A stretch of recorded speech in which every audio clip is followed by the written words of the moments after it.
Dear friends, today I will try to tell you the clues of what may have happened on Zulkarnain's third trip to Earth, reported in Surah Al-Kahf, with scientific data that 100% coincide with the verses.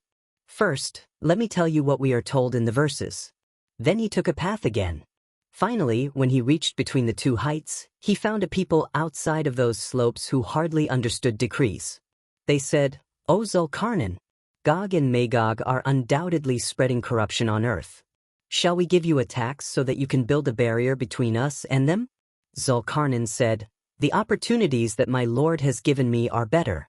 Help me with all your might, and I will make a solid barrier between you and them. Bring me masses of iron." When he brought the distance between the two heights to the same level, he said, "Blow." Finally, when he made him into a fire, he said, "Bring me a melt that I may pour over it." They were no longer able to exceed it or pierce it. Zulkarnain said, "This is a mercy from my Lord. When the promise of my Lord comes, he will destroy it to the ground. And the promise of my Lord is true. On that day we will leave them fluctuating among one another, and the trumpet will be blown. We'll collect them all." First of all, it is not stated in the verses where in the world Zulkarnain made this journey, but in almost all of the commentaries written at that time, it is stated that this journey was made to the north of the world. Please do not forget this information. Now what was said in the verse in the first place?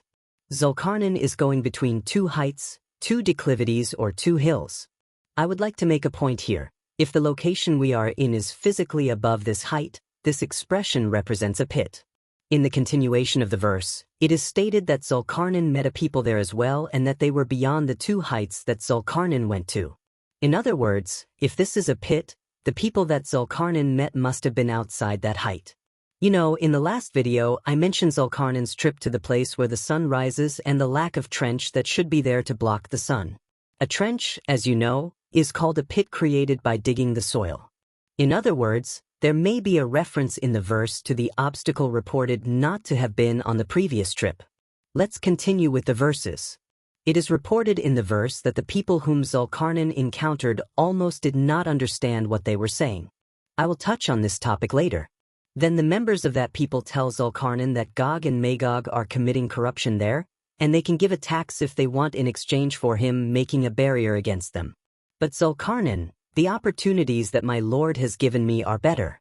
He decrees that if you want to help me with your strength so that I will build a solid barrier between you and them." I would like to draw your attention to the solid obstacle statement here. The full meaning of the Arabic word redam, translated as solid, means multiple protection by putting something else on top of something. I will tell you where we see this layer-by-layer protection with scientific data. Let's continue the verse. Zulkarnain says to the members of that people, "Bring me the masses of iron."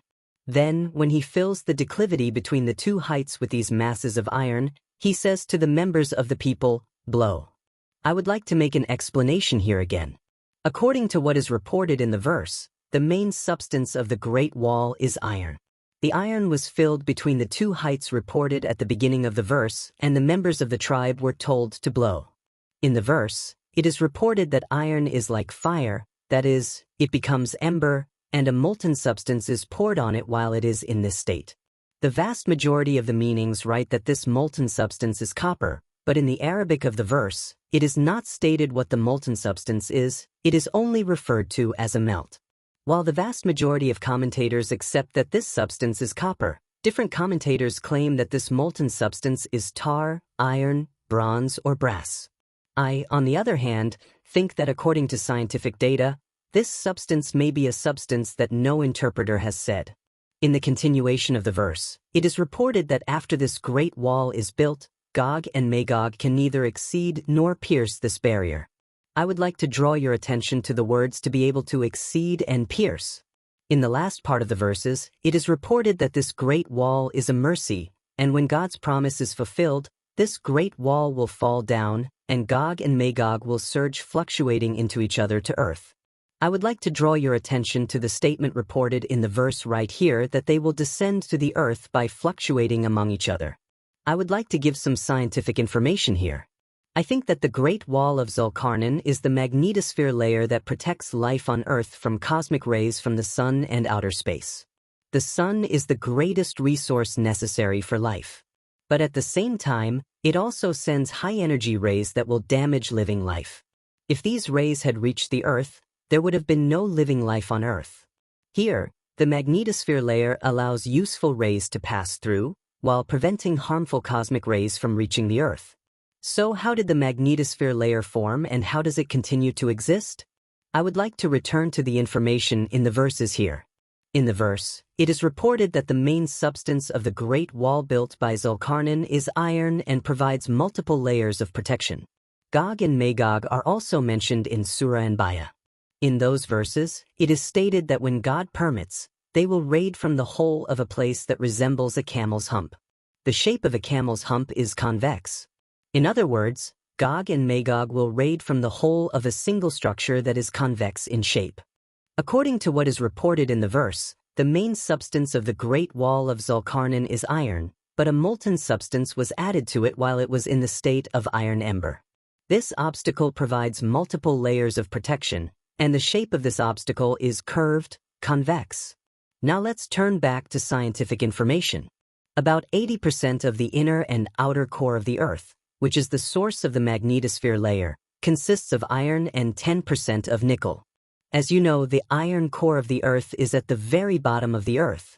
In other words, it is located in what we can call a pit. The iron core generates a very high-power electric current.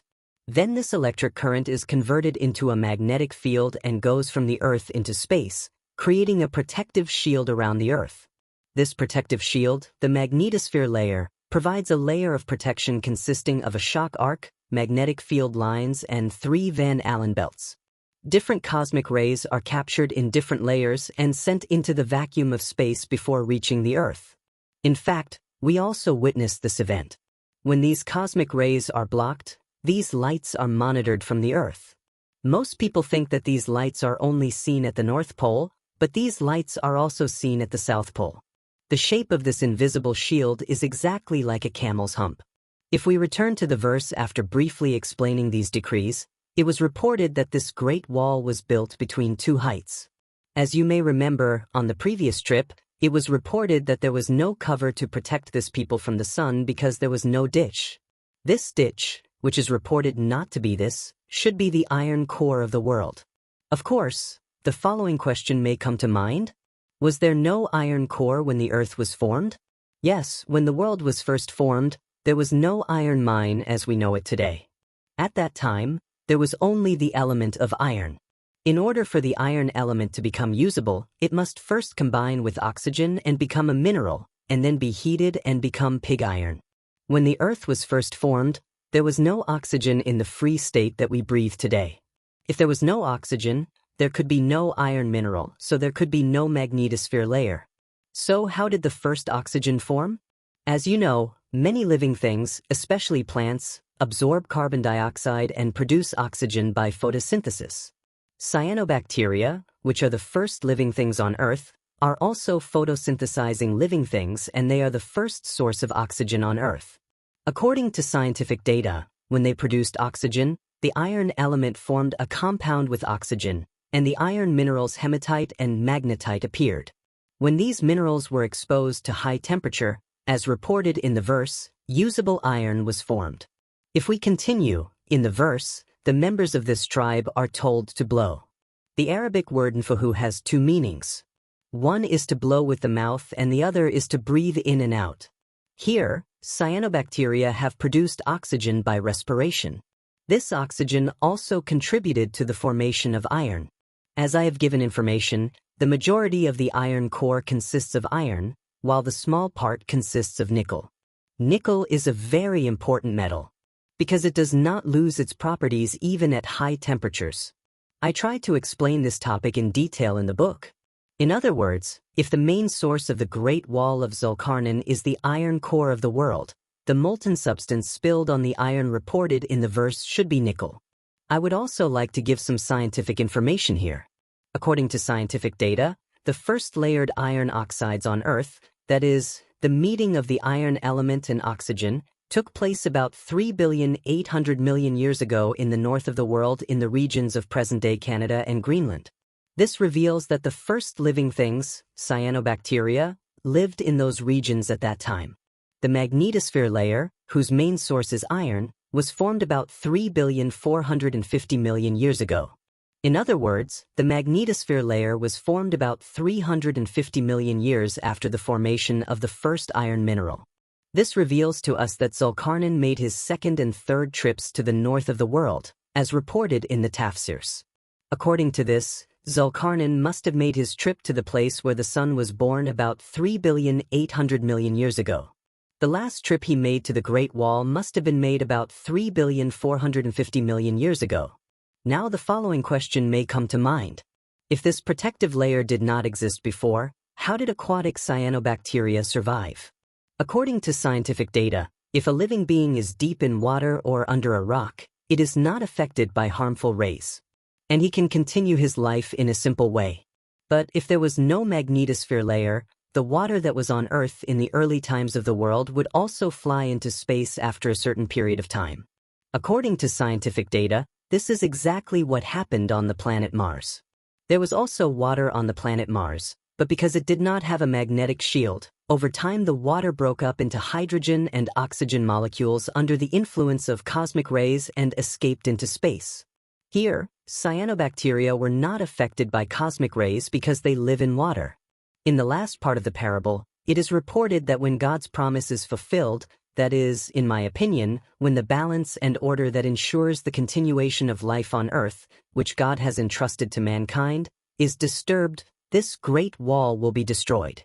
In the verse, information is given that will shed light on what Gog and Magog can be. When the Great Wall is destroyed, it is reported that Gog and Magog will fluctuate among each other and flock to the Earth. What can their fluctuations tell us about each other? The rays are classified according to their wavelength. I would like to draw your attention to the wavelength expression. This is called the electromagnetic spectrum. The rays with the shortest wavelength are the rays with the highest energy.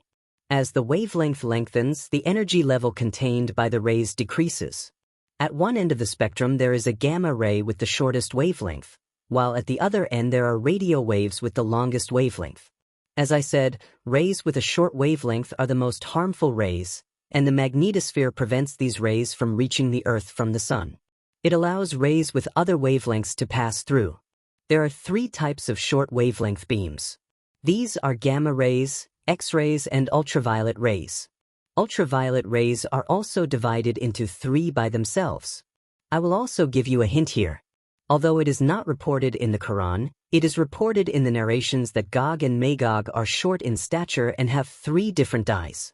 Here is this information, that is, their short stature, their having 3 different lengths of height, and their fluctuating arrival within each other correspond to rays with a short wavelength. Thus, in a summary way, I try to explain what Zulkarnain's 3 trips to Earth might be telling us with scientific data that 100% coincide with the verses.